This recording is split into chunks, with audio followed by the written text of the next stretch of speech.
Welcome back to Bargirl Baddies. Today's story comes from a man who thought he'd found his soulmate in the neon glow of Bangkok's nightlife. His name is James, 32 years old, from Manchester, and what started as a whirlwind romance turned into a marriage that nearly destroyed him. He thought love could conquer cultural differences, financial dependence, and the warning signs everyone else could see. He was wrong. This is his story, sent to us in a raw, unfiltered email that reads like a confession. Before we dive in, drop a comment and let us know where you're watching from. And if you've ever ignored red flags in a relationship, hit that subscribe button because you'll relate to this one. Right, so where do I even start with this? My name's James, the 1032, from Manchester, and I need to tell you about the biggest mistake of my life. Not because I want sympathy, I don't deserve that, but because if I can stop even one bloke from making the same stupid decisions I did, then maybe this whole nightmare will have been worth something. Let me paint you a picture of where I was at before any of this started. It's 2022. I'm 30 years old, working an IT support job that pays the bills but slowly kills your soul. You know the type. Sitting in a grey office, fixing the same printer problems, resetting the same passwords, watching the clock until you can leave and do it all again tomorrow. I was living in a flat share in Salford with two lads I barely knew, sleeping on a mattress that squeaked every time I turned over, eating meal deals from Tesco for dinner most nights. Proper glamorous stuff. Here's the kicker though. I'd already been married once. Met a girl at uni, Sarah. We got hitched at 26 because that's what you're supposed to do, isn't it? Get the job, get the girl, get the house, tick all the boxes.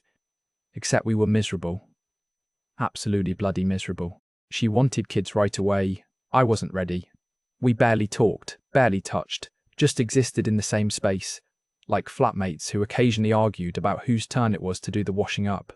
We divorced when I was 28, and she got the flat we bought together because I couldn't afford to buy her out. So there I was, 30 years old, back in a flat share like I was 21 again, watching all my mates from school posting photos of their families on Facebook, their nice houses, their barbecues in the garden, living these proper grown-up lives while I felt like I'd gone backwards.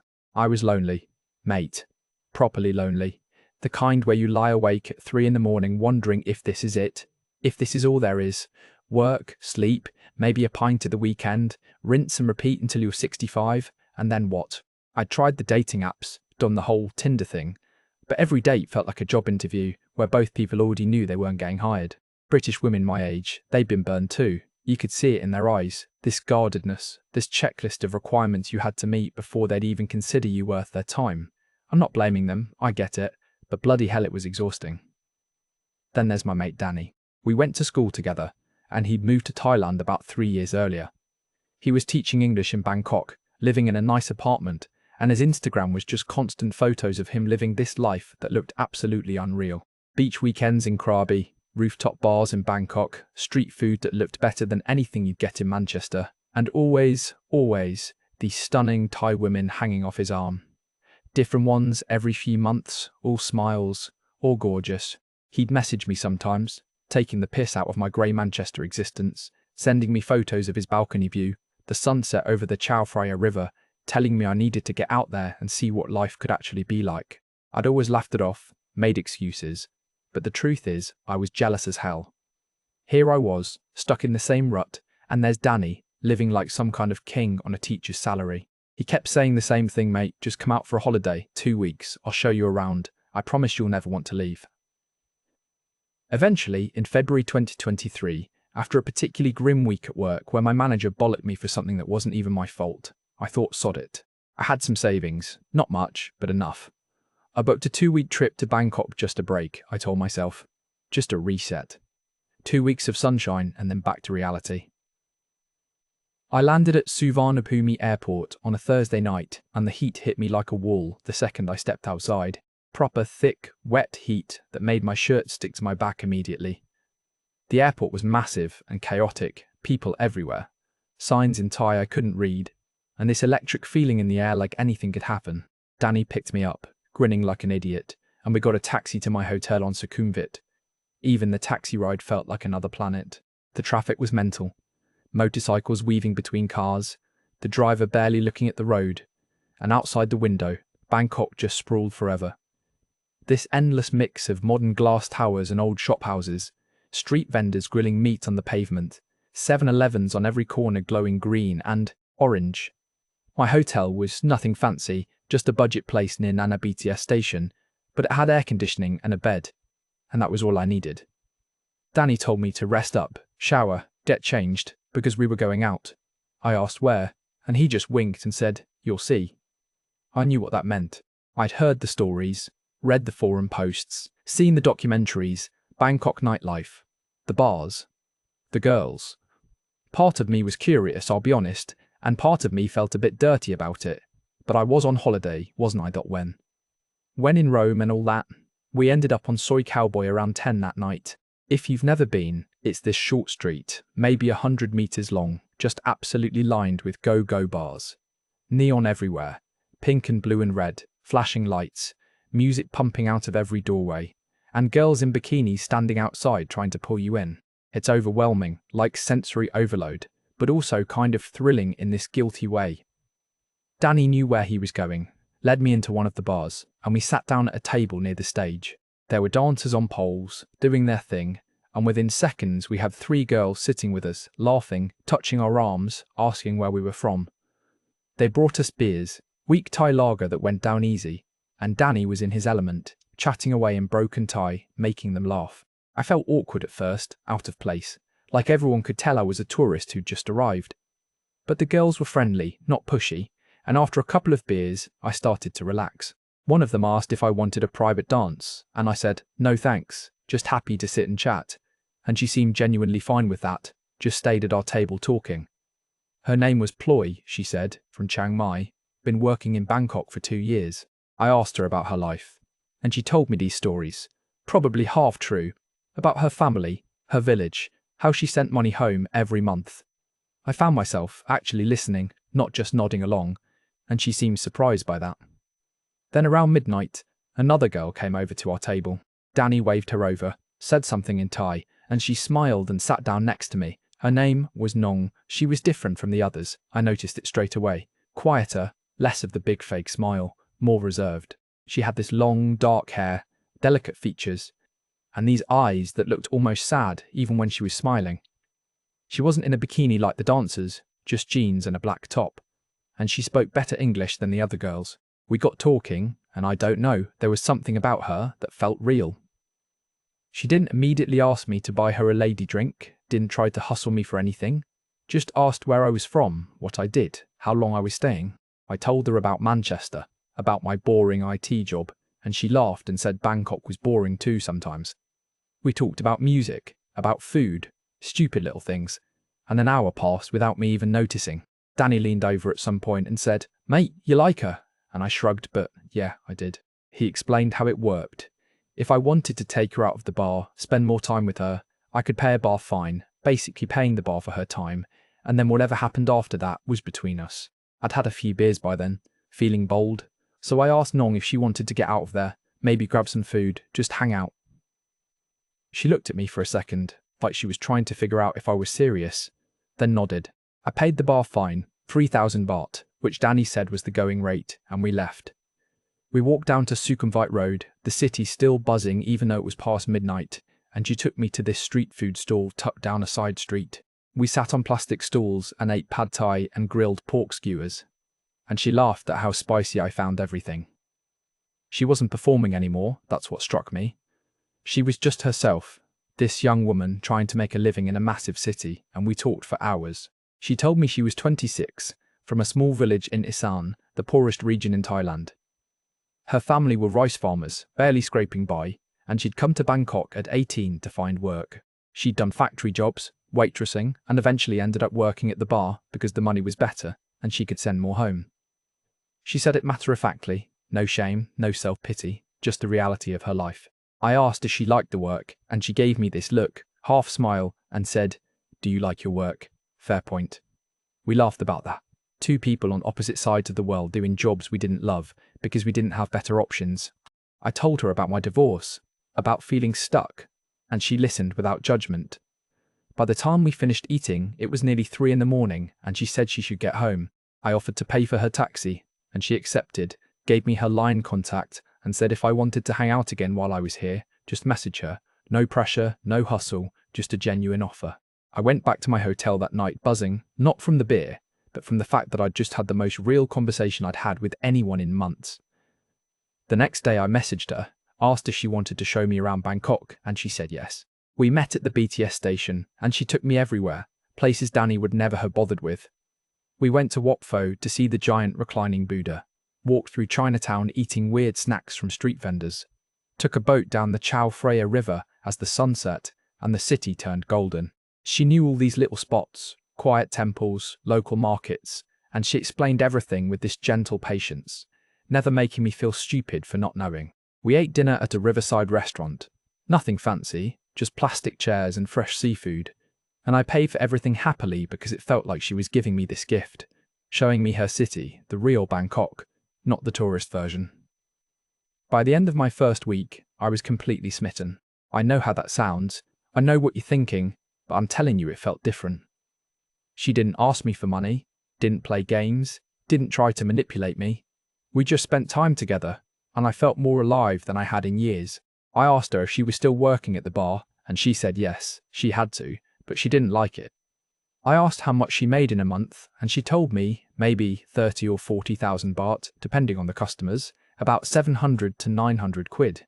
I did the math in my head. That's less than I spent on rent and bills back home. I asked her, hypothetically, if she had enough money to not work there, would she stop? She looked at me with those sad eyes and said, of course, but that's just dreaming. Something shifted in me right then. I started thinking, what if I could help her? What if I could be the person who gave her a way out? I had savings, not loads, but enough. I could send her some money each month, cover her rent, help her quit the bar, and we could actually be together properly, see where this goes without the bar thing hanging over us.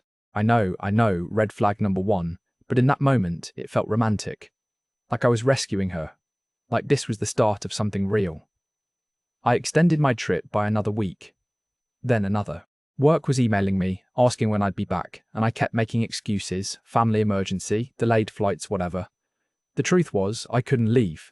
Bangkok had this hold on me, or maybe Nong did, I wasn't sure which. We were spending every day together. She'd stopped working at the bar, said she was taking time off, and we were acting like a proper couple.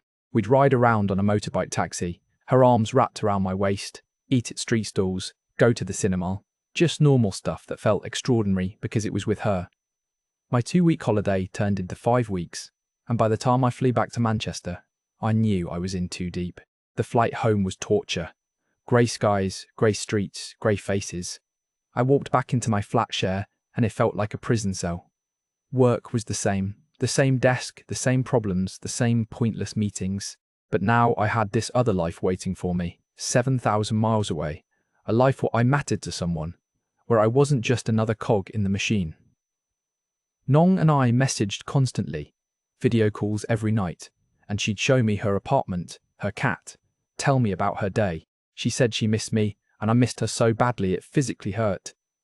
Then she messaged me one night crying, saying she'd run out of money and had to go back to work at a bar. She hated it, she said, but what choice did she have? I couldn't stand the thought of her there, with other men, doing what she had to do to survive. So I sent her money, 20,000 baht, about 400 quid, told her it was to cover her rent and bills for the month, that she didn't need to go back. She was so grateful, sent me photos of herself smiling, said I was saving her life. I felt like a hero. I sent money again the next month, and the next. It became routine. She'd message me with some expense, always something reasonable. Her motorbike broke down, her phone cracked, her mum needed medicine, and I'd transfer the money within hours. It didn't feel like I was being scammed. It felt like I was taking care of the woman I loved, and I did love her, or at least I loved the idea of her, of us, of this life we were building across the ocean. 3 months after I'd left Bangkok, I couldn't take it anymore. I quit my job, told my flatmates I was moving out, sold most of my stuff, and booked a one-way ticket back to Thailand. My family thought I'd lost my mind, my mum cried, said I was throwing my life away for some girl I barely knew, but I didn't care. I was 31, divorced, miserable, and for the first time in years, I had something to look forward to. I told them they didn't understand, that Nong was different, that this was real. I landed back in Bangkok in June 2023, with 2 suitcases and about £15,000 in savings. Nong picked me up from the airport, threw her arms around me, and I felt complete. We went straight to her apartment in On Nut, a small studio, nothing fancy, but it was ours. That first week back was magic. We barely left the apartment, just cooked together, watched movies, made plans. She took me to meet her friends, other girls from Isan working in Bangkok, and they all seemed nice enough, welcoming. I felt like I'd finally found where I belonged. A week after I arrived, I proposed. I bought a ring in Manchester, nothing expensive but decent. And one evening, after we'd eaten dinner on her balcony, I got down on one knee and asked her to marry me. She cried, said yes, and we held each other as the Bangkok traffic hummed below us. I was the happiest I'd ever been.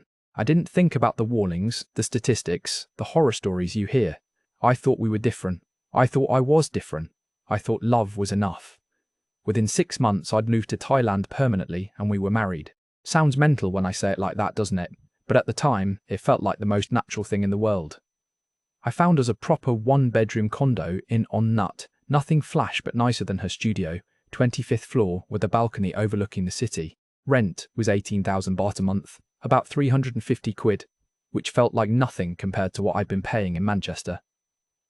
I set up a little workspace in the corner of the living room, bought a decent desk and monitor, and started picking up freelance IT work online. The money wasn't amazing, but it was enough to get by, and I told myself I was living the dream, working remotely in Thailand, married to a beautiful woman, finally free from the grey misery of England. The wedding itself was an experience. Nong wanted to do it properly, the traditional Thai way, which meant her whole family coming down from Isan for the ceremony. I'd never met them before, and suddenly I'm standing in our condo with about 20 of her relatives, none of whom spoke any English, all smiling and nodding at me while Nong translated. Her mum was this tiny weathered woman who looked about 70, but was probably 50. Her dad quiet and serious. Her 2 brothers young lads in their early 20s covered in tattoos. And then aunts and uncles and cousins I couldn't keep track of. They were friendly enough, but I felt like an alien, this pale English bloke who'd swooped in and married their daughter after knowing her for a few months. Then came the sinsod conversation. If you don't know, sinsod is basically the bride price, money and gold you give to the bride's family as part of the wedding tradition. Nong had mentioned it before, said it was important, that her family would expect it, but I hadn't really understood the scale. We're sitting down with her parents and brothers, and through Nong translating, they're explaining that because she's educated, never been married, comes from a good family, the appropriate sinsod would be 400,000 baht. That's about £8,000, plus gold, another 100,000 baht worth, so we're talking nearly 10 grand total. My stomach dropped.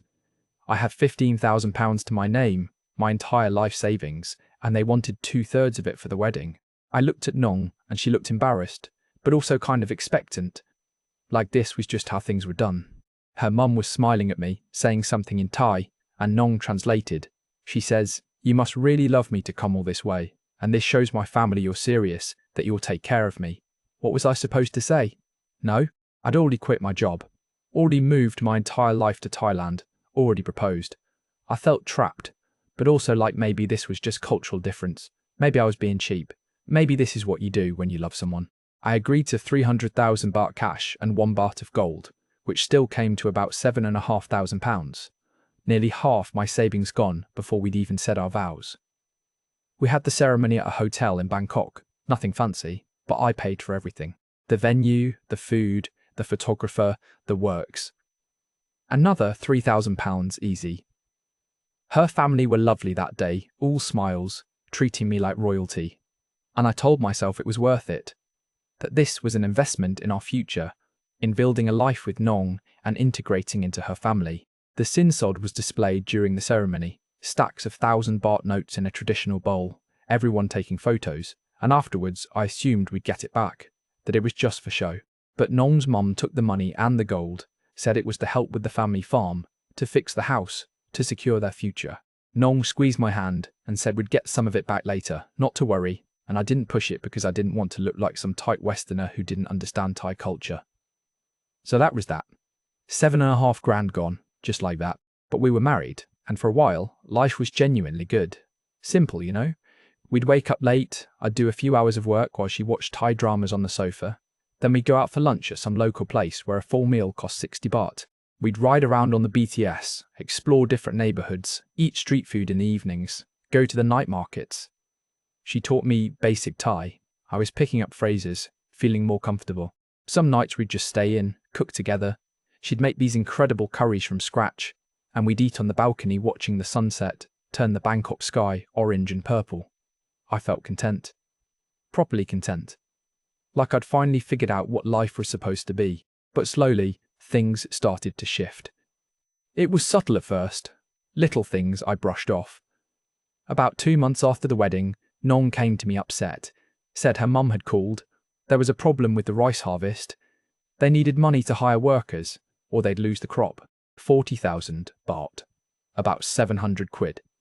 I asked why they couldn't use the sin-sod money I'd just given them, and she got defensive. Said that money was already spent on repairs, that this was an emergency, that if I loved her, I'd help her family. So I sent it. What else was I going to do? Let her family lose their livelihood?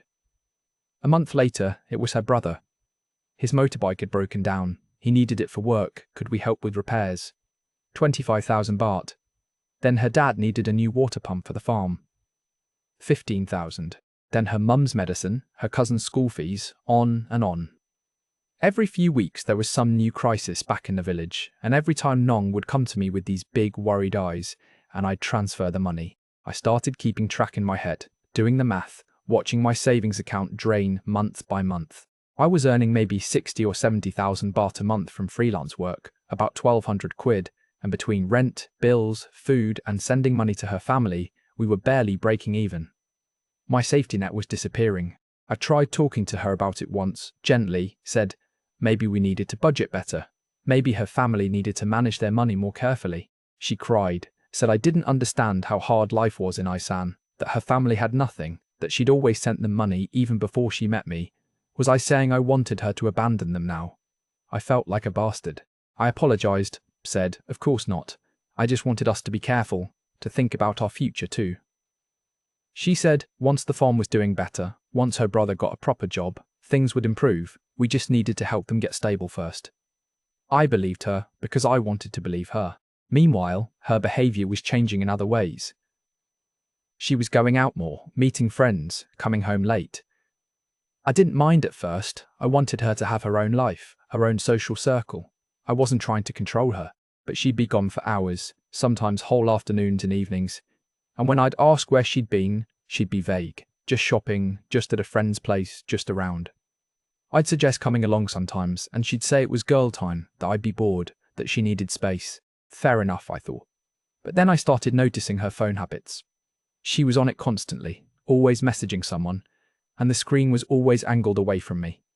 If I came up behind her, she'd quickly switch apps or lock the screen. A few times I caught her smiling at messages, typing fast, then she'd look up and see me watching and the smile would fade. I asked her once, half joking, if she had a secret boyfriend, and she got angry, said I was being paranoid and controlling, that she couldn't believe I didn't trust her after everything. I backed off immediately, felt guilty for even asking. I started spending more time out of the condo myself. There was this pub near Usok called the Queen Vic, classic British expat place, and I'd go there some afternoons just to work on my laptop, have a pint, chat to the other guys. They were all the same as me, mostly, blokes in their 30s and 40s who'd moved to Thailand for one reason or another, some teaching English, some running online businesses, some retired early, and almost all of them had Thai wives or girlfriends. We'd talk about football, about visa runs, about the best street food spots, and inevitably the conversation would turn to money and relationships. There was this one guy, Dave, 50-something from Leeds, been in Thailand for a decade. He'd heard me mention sending money to Nong's family, and he just laughed. Not mean, just knowing. Mate, he said, you're paying the Thailand tax, we all do it. My missus sends money to her family every month, has done for 8 years. Her brother's motorbike has broken down about 15 times apparently. I asked if he thought they were lying, and he shrugged. Maybe, maybe not, does it matter? It's just the cost of doing business out here. You want a young, beautiful Thai wife. You pay for the privilege. That's the deal. The other guys nodded along, swapping stories. One bloke's girlfriend needed money for her sick buffalo. Another's wife was always having family emergencies that required cash. They all laughed about it. called it the price of paradise, and I tried to laugh along too, but deep down I was uncomfortable. I didn't want my marriage to be a transaction, didn't want to be the walking ATM. I told myself Nong was different, that she genuinely needed the help, that her family's struggles were real. But doubt had crept in, this little voice in the back of my head that I kept trying to silence. I started drinking more. Not massively, not every day, but more than I used to. A couple of beers in the afternoon at the pub, then a few more at home in the evening. Nong didn't seem to notice or care.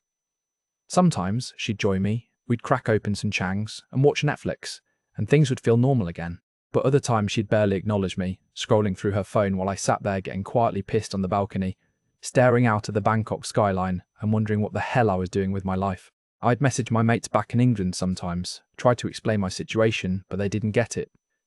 One of my oldest friends, Tom, told me straight up that I'd been played, that I needed to wake up and get out. I got defensive, told him he didn't know what he was talking about, that my marriage was fine, that he was just jealous. We stopped talking after that. My mum would call every few weeks, ask how I was doing, and I'd lie, say everything was brilliant, living the dream, couldn't be happier. I couldn't admit to her that maybe she'd been right, that maybe I had thrown my life away. One night in October, about 4 months after the wedding, I came home around 8. I'd been at the pub with the lads, not drunk, but definitely tipsy. Nong was getting ready to go out, full makeup, nice dress, heels.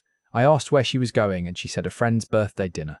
I asked which friend and she said I wouldn't know her, just a girl from work, meaning from before, from the bar. That stung. I asked what time she'd be back, and she said she didn't know, late probably, don't wait up.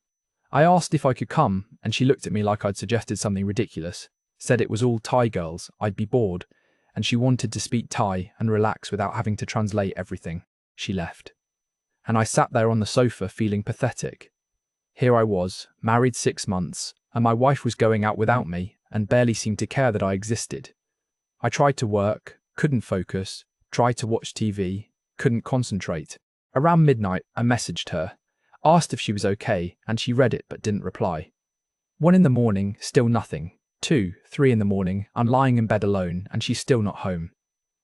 She finally walked in around 4, stumbling a bit, smelling of cigarettes and whiskey. I asked if she was all right, and she mumbled something, kicked off her heels, and passed out on top of the bed fully clothed. This became a pattern. Every couple of weeks she'd go out with friends, come home late or not at all, and I'd be left sitting there like a mug.